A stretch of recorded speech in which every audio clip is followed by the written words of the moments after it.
ඔයාගේ බිස්නස් එක බ්‍රෑන්ඩ් එකක් කරගන්නේ කොහොමද? ව්‍යාපාරයක් බ්‍රෑන්ඩ් කරනවා කියන එක එච්චර ලේසි කතාවක් නෙවෙයි. අලුතෙන්ම පටන් ගන්න කෙනෙක්ට බ්‍රෑන්ඩින් කියන්නේ ව්‍යාපාරයක් කරගෙන ගිහලා ටිකක් කාලයක් ගියාම තමයි ව්‍යාපාරයක් ඇත්තටම ගොඩක් වෙලාවට බ්‍රෑන්ඩ් කරගන්න පුළුවන්. හැබැයි ඒකට Tamanට නිර්මාණය කරන්න පුළුවන් Tamanටම ආවේනික උදාහරණයක් විදිහට අපි කිව්වොත් ලෝගෝ එකක්.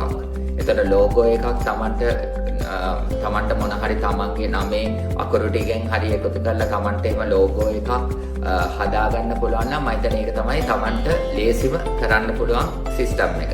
එතකොට මොකද තමන්ට නිෂ්පාදනයක් තියෙනවා මොන හරි ඒ නිෂ්පාදනයට තමන්ට නමක් තියෙනවා තමන්ගේ ආයතනයේ නමක් තියෙනවා ඒ නම එකතු කරලා තමන්ට පුළුවන් ලෝගෝ එකක් හදන්න.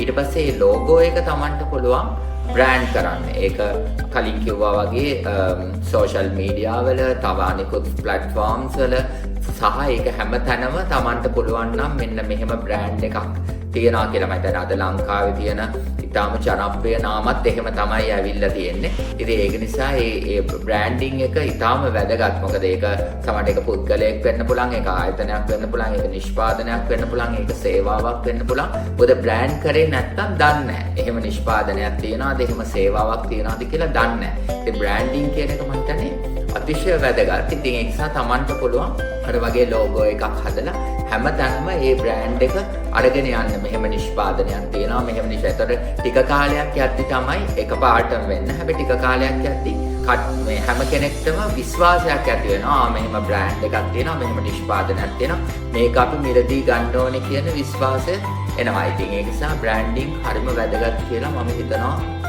ස්ටාර්ට්අප් කෙනෙක්ට වගේ මේ කියන්නේ ව්‍යාපාරයක් පටන් ගන්න කෙනෙක්ට, ව්‍යාපාරයක් ගෙන යන කෙනෙක්ට සහ අතිවිශාල මහ පරිමාණ ව්‍යාපාරිකයෙක්ට උනත් බ්‍රෑන්ඩින් කියන එක අතිශය වැදගත්.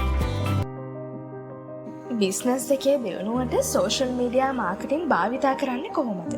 බිස්නස් එකක් දියුණු කරන්න සෝෂල් මීඩියා මාකටිං එක ඉතින් අපිට විවිධ අයුරෙන් කරන්න පුළුවන්. ඒතර සෝෂල් මීඩියා මාකටිං එකේ වර්ග ගොඩක් තියෙන නිසා දැන් අපි හිතමු අපිට දැනට තියෙනවා Facebook, Instagram, TikTok, LinkedIn අංශ ගොඩක් තියෙනවා. ඉතින් ඒක නිසා ඉස්සෙල්ලාම ඒක දියුණු කරගන්න ඉස්සෙල්ලාම තමන්ගේ නිෂ්පාදන හෝ සේවාවේ අන්තර්ජාලයට ඉස්සෙල්ලාම දෙන්න ඕනේ.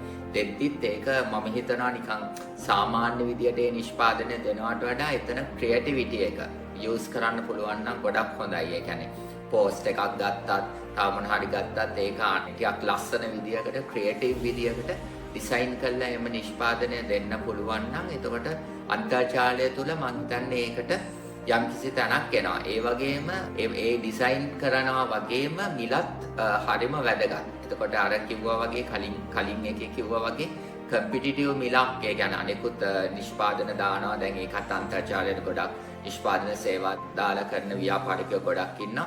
ඉතින් ඊට සාපේක්ෂව හොඳ මිලකට දෙන්න පුළුවන් වුණොත් අන්තර්ජාලයේ මම හිතන්නේ ඊටාම හොඳින් එම භාණ්ඩ හෝ නිෂ්පාදනය විකුණන්න පුළුවන් වෙයි.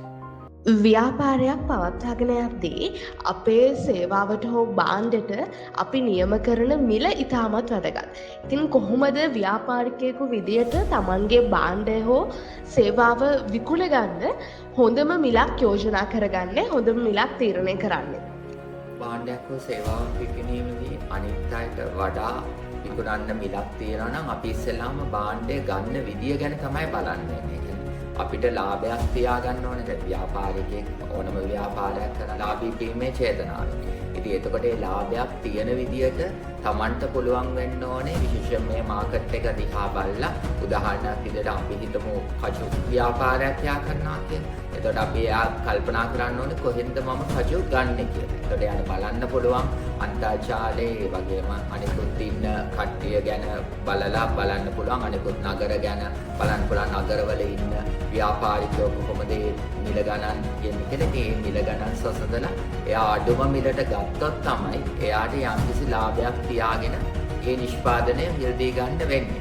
එතකොට පුළුවන් අනිකුත් අපි හිතමු තරංකාරී ව්‍යාපාරත් කොහොම තරංකාරී නිෂ්පාදනය සමග සසඳන්න පුළුවන් වෙන්නේ අර විදිහටම අඩුම මිලකට නිෂ්පාදනය ගන්න පුළුවන්. ව්‍යාපාරිකයෙකු විදියට බාණ්ඩ හා සේවා විකුණන්න සුදුසු පුද්ගලයන් අපි හොයාගන්න කොහොමද? එහෙම නැත්නම් ටාගට් ඔඩියන්ස් එක අපි හරියටම හොයාගන්නේ කොහොමද? බාණ්ඩ හා සේවා විකුණන්න පුද්ගලයන් හොයාගන්න ක්‍රම කීපයක් තියෙනවා. එකක් තමයි අන්තර්ජාලය බලන්න පුළුවන්. ඒතර අන්තර්ජාලයේ වෙබ් අඩවි මම හිතන්නේ ගොඩාක් තියෙනවා. ඒ කියන්නේ එක මාකට්ස් තියෙනවා දැන්. ඔය අලිබබා ඒ වගේ හැදිලා තියෙනවා ගොඩාක්. Tamante යම් කිසි නිෂ්පාදනයක් හෝ සේවයක් තියෙනවා නම් විකුණන්න පුළුවන්.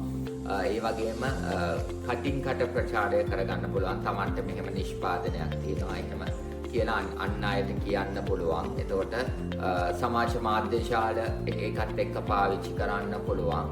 ඒ වගේම සමහර අය ගෙයින් ගෙට යනවා. ගෙයින් ගෙට ගිහිල්ලා Tamante මෙහෙම නිෂ්පාදනයක් තියෙනවා. මම මේ කියන්නේ ස්ටාර්ට්අප්ස් ළඟ. මේ කියන්නේ මුලදීන් පටන් ගද්දි. එතකොට එහෙම දැනුවත් කරන්න පුළුවන්. ඉතින් ඒ වගේ දැනුවත් වීමේ මාර්ග ගොඩක් තියෙනවා. ඒ විදිහට දැනුවත් කරලා තමන්ගේ නිෂ්පාදනය හෝ සේවා විකුණන්න පුළුවන්.